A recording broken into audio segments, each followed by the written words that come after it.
TV. Ang aming channel nakadepende sa inyong lokasyon. Para naman sa mga gumagamit ng free TV o digital smart TV, posisyon ang inyong antena sa labas ng bahay at hanapin ang Channel 44. Pwede rin kaming subaybayan live sa Original News Group Luzon Facebook page at RNG Luzon YouTube channel. Araw-araw tumutok para sa mga balita, latest updates at kulitan tuwing umaga. Recount the narratives that matter with these simple steps. Rescan your Digiboxes and look for Highland TV on the list. Make sure to reposition your antennas for those watching through digital smart TVs. Catch us beyond the screen through our social media platforms on the Original News Group Luzon Facebook page and RNG Luzon YouTube channel. So hit that notification bell for more updates.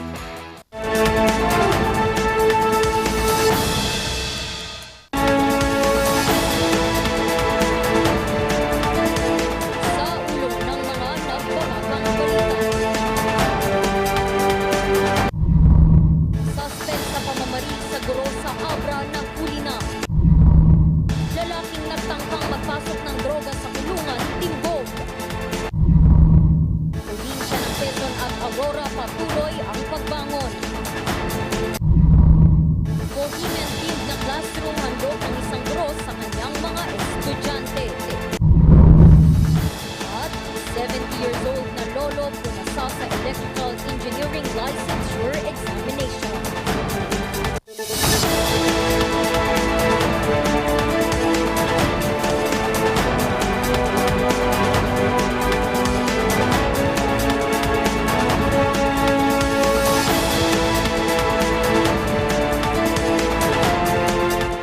Sa Highland TV News Center Baguio.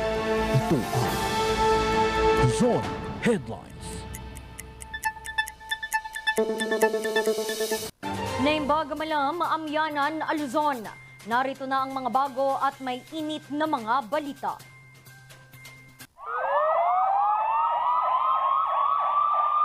Nahuli na ng mga pulis ang 4 na suspect sa pamamaril ng isang guro sa Abra. Away sa lupa, posibleng rason sa pagpatay. Ang follow-up sa report ni Sofia Pagaduan. Hustisya ang sigaw ng mga kaibigan at pamilya Sayen sa pagkamatay ni Teacher Rudy Sayen nito lamang Miyerkules. Binaril si Teacher Rudy habang sakay sa isang motorsiklo alas 7 ng umaga ng isang riding in tandem. Ngayong araw, kinumpirma ng Bangged Municipal Police Station na nahuli na ang mga sospek. Yung suspect na si Tuliao nahuli doon sa Patukanay. Yung suspect na si Talape nahuli sa Salapatan. Tapos yung suspect na si Paa nahuli din doon sa Kabuluan. Sa Tayom din. Unang hinuli sa isinagawang manhunt operation si Sunny Tulias, 31 anyos na siyang driver umano ng motorsiklo, at si Abeliardo Talape, 42 anyos na naging middleman umano sa pamamaril. Na-recover din mula sa dalawa ang motorsiklo at baril na ginamit sa pamamaril. Ngayong araw naman, nahuli si Romel Paa na itinuturong gunman at si Aldrin Alagao na naging lookout umano sa pagdaan ng biktima. Ayon sa Bangged PNP, tugma ang gunman, lookout at driver ng motorsiklo sa kuha ng CCTV sa krimen. Ongoing pa ang namin, yung ng practice namin. Pero yung mga nandyan sa Facebook nandyan na lang yan. Hintay lang at ongoing pa kasi nasa on the process na kami na dinadala namin sa korte yung papel. Pero ayon sa Bangged PNP, mayroon pang mga persons of interest sa kaso na inaantay na lumutang. Naglabas naman ng pahayag ang PNP Cordillera tungkol sa pamamaril. Ayon kay Regional Director Police Brigadier General Mafilino Bazar, tuloy-tuloy pa rin ang ugnayan nila sa Provincial Director ng Abra Police Provincial Office. Hawak na ng Bangged Municipal Police Station ang 4 na suspect at magsasagawa pa sila ng malalimang investigasyon sa krimen.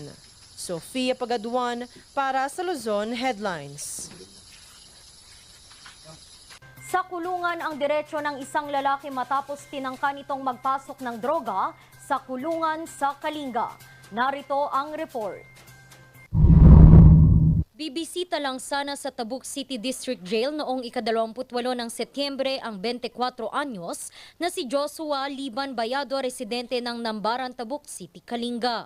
Pero ngayon, nahaharap na siya sa kasong paglabag sa Republic Act 9165 o Comprehensive Dangerous Drugs Act of 2002. Tinangka kasi niyang magpasok ng hinihinalang shabu sa Tabuk City District Jail. A call from our Bureau of Jail Management and Phonology sa Tabuk City na meron pong as per sa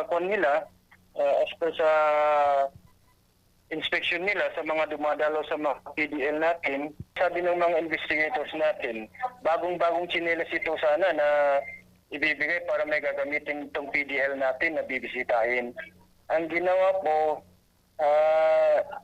yung isinilid lang na parang kinat yung tsinelas at isinilid yung droga. Ang nadiskubre umanong shabu ay may bigat na 0.8 gramo at nagkakahalaga ng 5,440 pesos.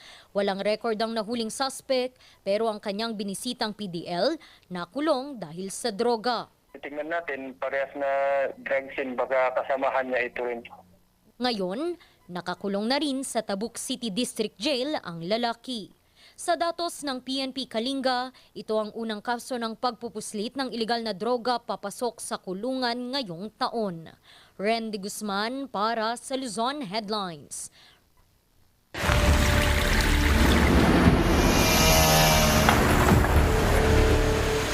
Naibalik na ang supply ng kuryente sa Pulilio Group of Islands at nagsisiuwian na rin ang mga residenteng lumikas matapos ang pananalasa ng Super Typhoon Karding. Magbabalita Yeda Joyce Rudil. Hindi pa rin nakakauwi sa kanilang mga tirahan ng aabot sa 10,000 residente sa probinsya ng Aurora. Ito ay matapos mapinsala ng bagyong Karding ang aabot sa 608 na bahay. Dito sa Central Aurora, okay naman na patuloy na nagre-recover. Tapos Tinggalan, ganoon din. Patuloy din ang pagre-recover, syempre. Patuloy naman silang inaalalayan ng iba't ibang mga LGU, pamahalang panlalawigan at DSWD sa pamamagitan ng pagbibigay ng relief goods at iba pang tulong. Kasalukuyan ngayon, para matulungan namin yung mga kababayan namin, siyempre number one, yung paano sila makakabalik o makakaahon muli. Una-una, yung kanilang pang-araw-araw na pangangailangan at siyempre yung kanilang trabaho at makostra uli yung kanilang mga tirahan na winasak ni Karding. 80% na ng supply ng kuryente ang naibalik sa buong probinsya. Maayos naman ang supply ng tubig. Isa sa mga focus ngayon ng PDRRMO ay kung paano sila makakatulong sa mga residenteng nawalan ng tirahan at hanap buhay. Sa buong probinsya, ang bayan pa lamang ng Dingalan ng isinailalim sa state of calamity. Yeda Joyce Rudil para sa Luzon Headlines. Kasalukuyan pa rin namamalagi sa mga evacuation centers ang ilang residente ng Aurora dahil sa pinsala ng bagyong Karding. Magbabalik sa report, Yeda Joyce Rudil.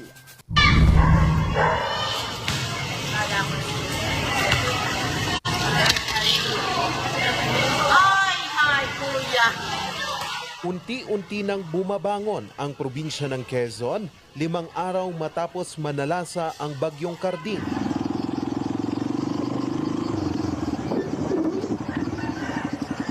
Kaya ang pamahalang panlalawigan ay inaasikaso na ang paghahatid ng tulong.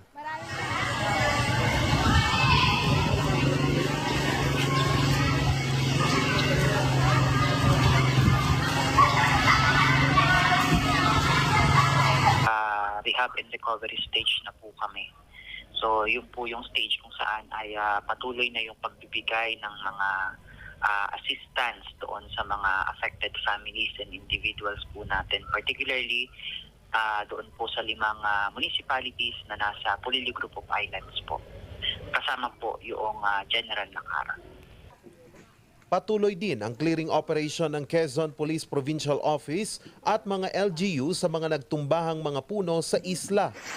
Nabuklat na yung bubong na isang bahay.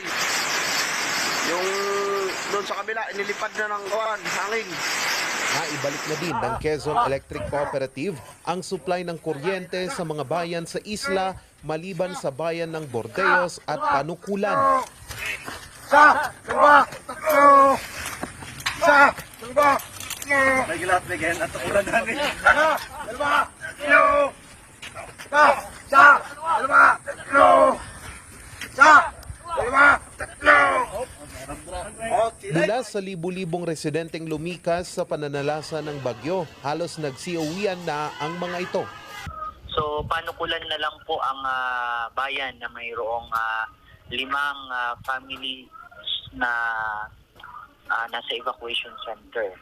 At yun pong 5 families na yun ay mayroong pong 20 individuals. Balik eskwela na rin ang mga paaralan sa isla maliban sa bayan ng Panukulan na inaasang magbabalik eskwela sa Lunes. Bagamat hindi nakaligtas ang mga silid-aralan sa gupit ng bagyo, mayroon pang sapat na mga silid-aralan na maaaring gamitin ng mga estudyante para sa kanilang pag-aaral. May mga buildings and rooms naman na nagagamit po yung mga bata na nag-resume ng work. Sa tala ng DSWD Region 4A Calabarzon, aabot na sa 17.25 million pesos ang halaga ng tulong na naihatid sa probinsya ng Quezon. Aabot sa 1,011 ang naitalang totally damaged na mga bahay habang 4,030 naman ang partially damaged. Charles Nicolimon para sa Luzon Headlines.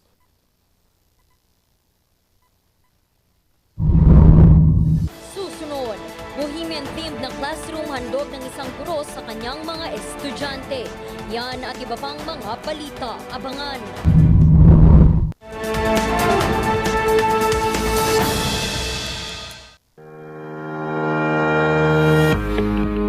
Baguio Country Club, the first and only 5-star mountain resort in the Philippines, is fully equipped and ready to welcome you back. The club has thoroughly worked on adapting to the new normal. The usage of any of the facilities and amenities of the club is governed with specific rules, regulations, and procedures in accordance to the medical, physical distancing, and disinfecting protocols. And as you return back here to your second home and make new memories with us, we assure you that at the Baguio Country Club, you do not have to worry because we can assure you that the club continuously puts great importance to the health, safety, and wellness of its members, guests, and employees. Coronavirus. Dahil dito, may mga bagay na hindi mo na magagawa. Ngunit, may katuwang ka. PDA or Pau de Arco Herbal Capsule na may antiviral quercetin at immunity booster. Mag-PDA or Pau de Arco Herbal Capsule araw-araw. Para iwas sakit, iwas virus. PDA. Proteksyon, depensa, alay sa kalusugan. PDA or Pau de Arco Herbal Capsule is available in all leading drugstores nationwide. Another quality product of Aldrich Corporation. For better life. Yes. Ayos to. Ayos to. Ang lakas naman ang tawa mo. Sino ba namang hindi matutuwa dito sa online shopping service at cash on delivery ng TG Home Builders? Pwede din mag-online reservation for pickup. Ano yung sinasabi mo? Ma'am, mapapakabitan na natin ng tiles ang bahay natin. Baka naman pwede mo isabay yung bubong ng bahay natin. Para sa quality construction materials, mag-TG Home Builders. Main warehouse and showroom at number 75 Ferguson Road, Gisad, Baguio City. Bucaucan Branch at number 73 Bucaucan Road, Baguio City. Marcos Branch at KM3 Marcos Highway, Baguio City. Sales Office Branch at number 221 Atab Marcos Highway, Baguio City. La Trinidad Branch at KM6 Batag, La Trinidad. And Urdaneta Branch at MacArthur Highway, Urdaneta City. TG Home Builders. We turn houses into home. Bulok, Maliliit at hindi ba malusog ang inyong mga halaman? Omega Green ang kasagutan. Ihalo lang ang 2 kutsara nito sa isang maliit na container at kaunting tubig. Pagkatapos ay ihalo sa knapsack sprayer at pwede na itong ispray sa mga pananim. Meron itong nitrogen, phosphorus, magnesium, copper at zinc na tumutulong sa pagpapaganda at pagpapabilis ng tubo, pagpapanatili ng nutrisyon, mas malagong mga dahon at panlaban sa mga sakit ng mga halaman. Hindi rin ito nakasasama sa kapaligiran. Pwede rin ito sa kahit anong klase ng halaman, mapa-highland crops o lowland crops. Omega Green by Encam Agri-Marketing, the ultimate friend of farmers.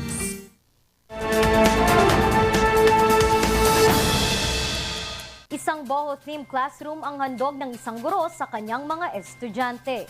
Malaki raw ang pagbabagong hatid nito sa mga mag-aaral. May kwento si Anne Menzo. Sa 20 taong pagtuturo ni Teacher Gina sa Kaalibangbangan Integrated School sa Cabanatuan City, naging malaking parte na ng kanyang buhay ang bawat estudyanteng kanyang natuturuan. Kaya, sa pagbabalik ng limited face-to-face class, ninais niyang gumawa ng isang bagay na makatutulong sa kanyang magiging estudyante. Kasi meron kami tinatawag na offline balik eskwela, kung saan nag-isip talaga kami ng paraan, lalong-lalo na po this school year. Kasi di po ba for more than 2 years na ang mga bata ay wala sa eskwelahan, hindi po pumasok sa paaralan. Because of the pandemic, talagang nag-isip kami ng paraan kung paano sila ay mamomotivate ulit na bumalik sa paaralan. So during the period of our Brigada Eskwela, that was last August po, I started redesigning and redecorating my classroom. Ito pong aking classroom. At dahil nahilig siya sa aesthetic vibes, ito ang kanyang naisipang tema. Classroom, I came up with this theme, which is the Boho theme. Inspired din kasi ako, mahilig ako sa nahook ako sa mga aesthetics. Kaya most of the visual displays na nakikita niyo po dito, the materials na nandito po sa loob at labas ng aking classroom ay mostly aesthetics. Mula sa mga posters, organizers, wooden furniture, makukulay na tela hanggang sa disenyo ng pader, lahat galing sa sarili niyang bulsa. Everything that you see inside and outside of this classroom ay talagang from my own pocket po. Talagang galing. Talagang pinaglaanan ko po siya na maipunda, mabili para talaga sa mga bata. Talagang may sacrifice na gagawin ka, talagang huhugot ka sa sarili mong bulsa na dapat pambili mo na lang ng mga personal na gamit mo sa katawan. Maibibili mo pa ng mga gamit dito sa classroom. So hindi maiiwasan talaga yon, lalo na sa mga teachers na sabihin natin na hindi naman sapat man yung kanilang salary, ay syempre kung idadala pa nila sa pag-aayos ng classroom na katulad nito, malaking sakripisyo. Sulit naman daw ang lahat ng sakripisyong ito dahil sa nakita niyang pagbabago sa mga estudyante. Actually, ang mga bata ay pagpasok dito, diyan na ang punta, takbuhan na dyan. Takbuhan na sila dyan at talagang kuhanan ng mga books. No? Nagkakagulo dyan, uupo na. Talagang makikita mo sa kanila yung excitement na makaupo doon sa aming maliliit na chairs dito sa aking reading corner. Nakita ko po ito na talagang nakatulong sa kanila. Unang-una, na-motivate pa sila lalo na pumasok at hindi lang basta pumasok, kundi mag-aral pa. No? Mag-aral pa at magpatuloy na mag-aral na mabuti. Ilan lamang ito sa mga sakripisyo ni Teacher Gina sa napakarami pang paraan ng mga guro para ipakita ang malasakit at pagmamahal sa mga estudyante. Patunay lamang na sila ay karapat-dapat sa titulong mga pangalawang magulang. Anne Menzo para sa Luzon Headlines. Kilalanin naman natin ang itinanghal na Little Miss Baguio 2022 mula sa Barangay San Vicente. Inspirasyon niya sa pagsali ang kanyang ina. Magbabalita Yeda Joyce Rodil.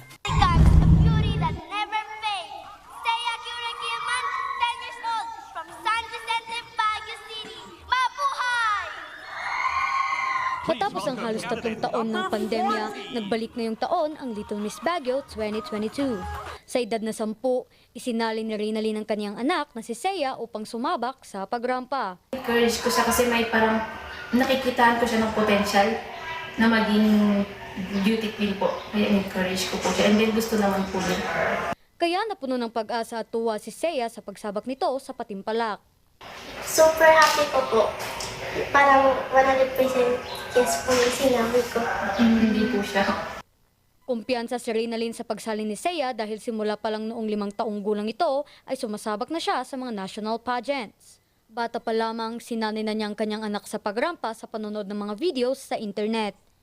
Itinanghal din siyang Little Miss Kalikasan 2018 at first runner-up sa Silahis ng Baguio. Na-practice after school, practice po kami. Then, kung gusto niya, like talent, kung gusto niya kung sumayaw, go. Inspirasyon ni Seiya sa pagpapageant ang kanyang mga mahal sa buhay. At nito lamang ika-27 ng Setyembre, sumabak si Seiya sa Little Miss Baguio. At pinalad naman itong masungkit ang corona.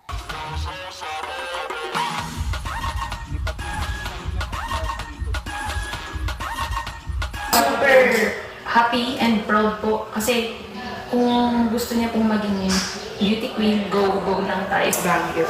Super happy po kasi nakuha ko yung title. Hindi ko po na-expect. Kahit mahirap man, kinaya pa rin ng mag-ina ang training at paghahanda para sa patimpalak. Hindi naman ganun kahirap kasi sanay naman po siya. As in, gustong-gusto niya po talaga kasi kaya okay, paano hindi ganun kahirap? Para sa akin po po yun. Bukod sa pagpapageant, nangangarap din si Seiya na maging isang model at nurse. Kaya habang nakatutok ito sa pagpapageant, hindi pa rin pinapabayaan ni Seiya ang kanyang pag-aaral. May mensahe naman si Seiya sa mga batang nangangarap din, gaya niya. Huwag matakot sumubok. Ipakita nila yung talento nila. Yes! Our little Miss Iwanes Diamond International is contestant number 13. Matapos masungkit ang corona ng Little Miss Baguio 2022, naghahanda na si Seiya para sa Little Miss Cordillera at Little Miss Panagbingan. Ieda Joyce Rodil para sa Luzon Headlines.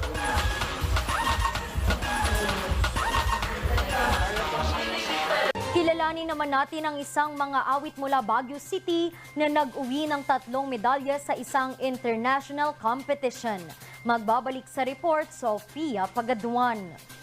Hi everyone, I am Jeff Coronado from Baguio City and I'm a W Copa 2022 multi-medalist. Ang aking narinig, minsay na naginig, ating bansa'y maawi.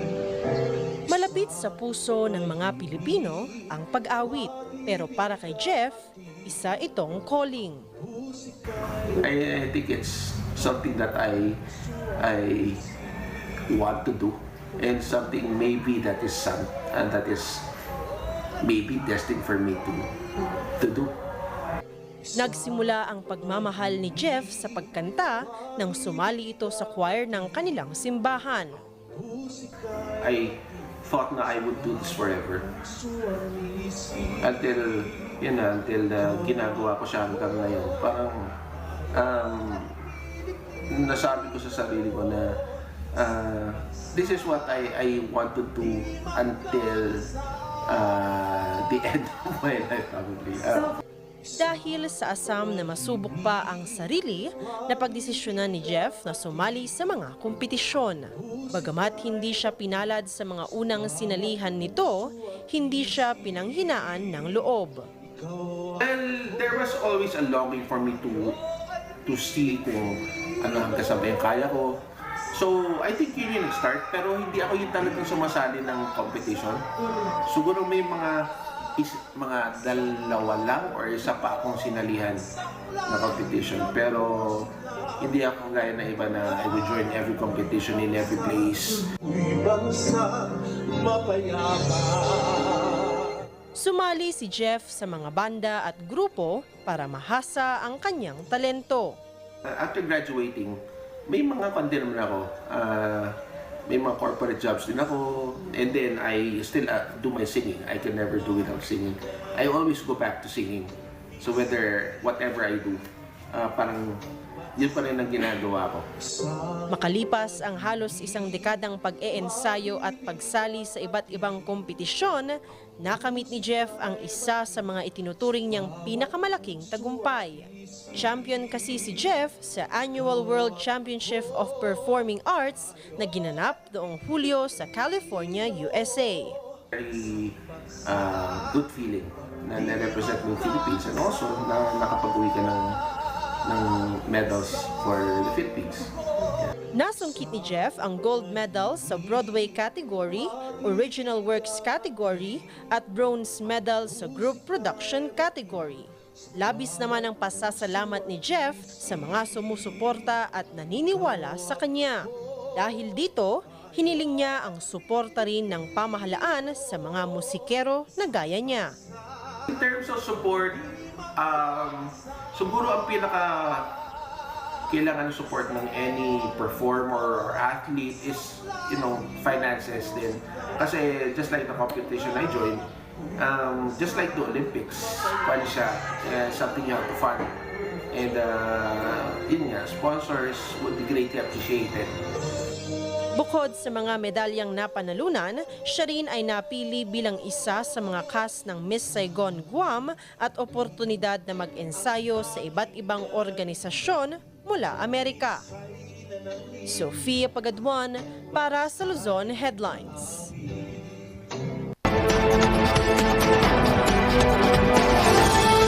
Just a reminder to our motorists in the city of Baguio, meron tayong King of the Road Ordinance dito sa city which you must comply with.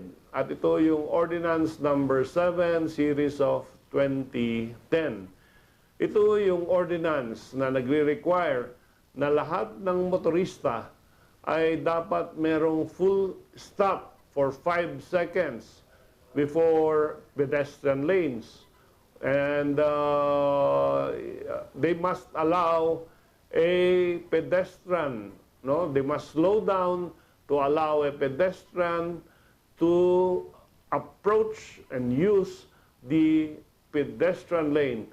At if you expand the intent of our local legislators dito sa ordinance na ito, whether there is somebody crossing or none, you are mandatorily required to stop dun sa approach ng pedestrian lane, di ba? And this is of course to prevent body injury or accidents na nangyayari if walang stop ang mga motor vehicles, especially along Session Road na going up. And this poses a danger to our motorists. At ang penalties nito, ang first offense, confiscation of driver's license and a fine of 1,000 pesos. Ang second offense, again, confiscation of driver's license and a fine of 2,000 pesos. And the third offense, confiscation of driver's license and a fine of 3,000 pesos. You notice na walang penalty na revocation of driver's license. And if and when nagkaroon ka na ng fourth offense, matigas talaga ang ulo mo, then ang i-charge sa iyo ay hindi violation of the King of the Road Ordinance, but a violation of the Land Transportation Code. And that is failure to obey traffic laws and signs.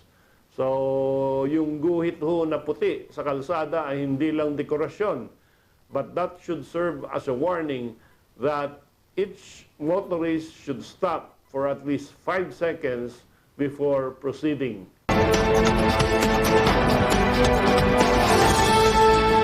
Ang bahaging ito ay hatid sa inyo ng Pines Estate and Gaming Corporation. 70 years old na lolo pumasa sa Electrical Engineering Licensure Examination. Ang detalye susunod na.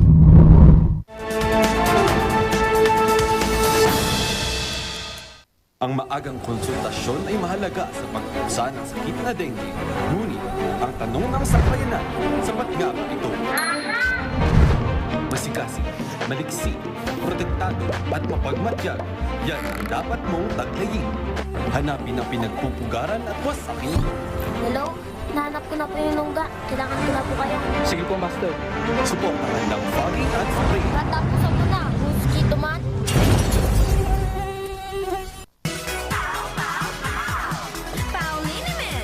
Masakit ba ang likod, ang kasu-kasuan?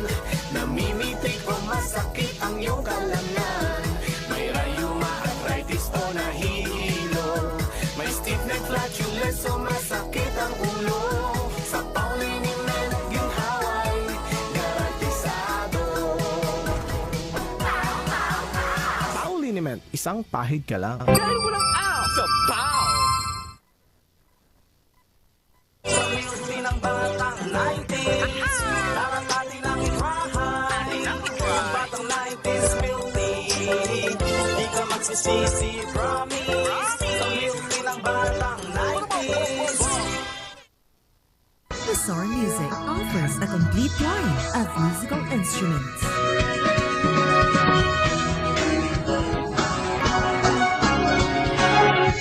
Bazaar Music, Baguio's pioneer in online music and art lessons.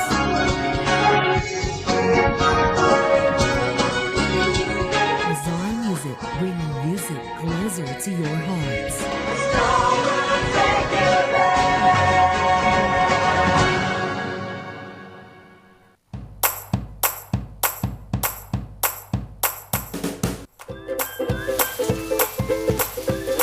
Bestsellers that we have are the pork sisig, sizzling liempo, quarter leg, and then we have the sizzling beef pares as well.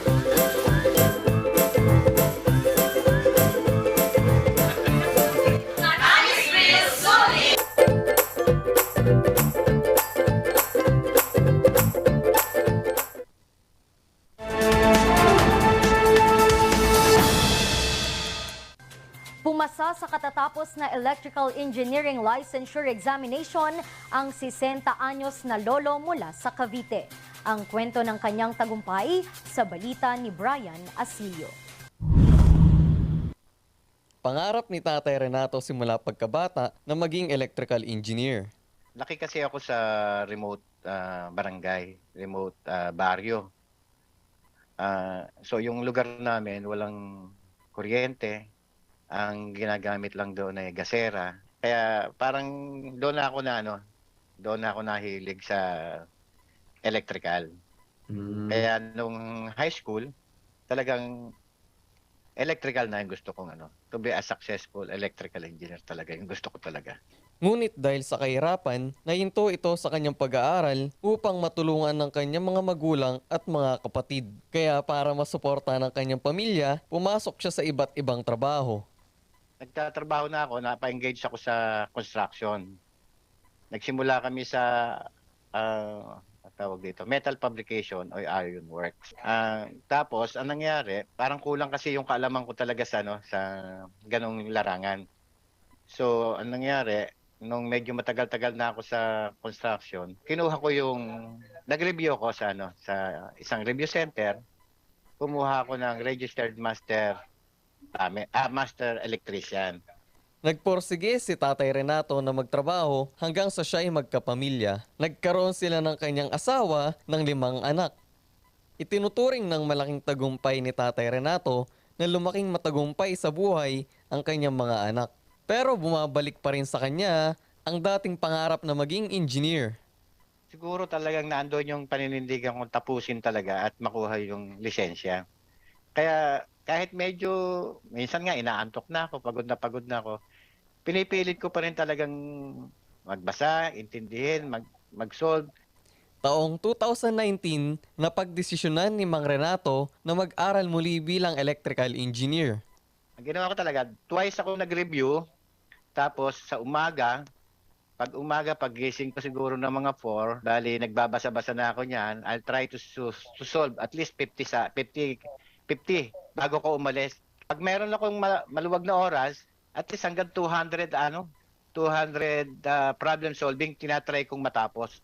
Mahirap man, hindi pinanghinaan ng loob si Tatay Renato. Sa suporta ng kanyang pamilya at patuloy na pagdarasal, nairaos niya ang kanyang pag-aaral. Ngayong buwan ng Setyembre, lakas loob siyang kumuha ng licensure examination para sa kursong Electrical Engineering. 5 araw matapos ang eksaminasyon, lumabas na ang resulta. Pasado si Tatay Renato. Talagang pilitin ninyo, tuloy-tuloy lang yung pangarap, huwag kayong titigil. At manalig kayo, kailangan tatawag ka talaga sa taas. Direkta kang humingi sa kanya ng permiso at pentulot na mabigay sa iyo yung lisensya. Kailangan din, sabi ko nga, magsipag, magtiyaga, huwag titigil. Manalig ka talaga sa sarili mo na makakamit mo talaga yung mga pangarap mo. Sa kasalukuyan ay nakapokus ito sa kanilang construction at hotel business. Si Mang Renato ay 60 anyos na at kasalukuyang nakatira sa bayan ng Carmona, Cavite. Brian Asilo para sa Luzon Headlines. At yan ang mga balitang nakalap ng Luzon Headlines ngayong araw. Muli, maraming salamat at magandang gabi sa ating lahat. Happy weekend!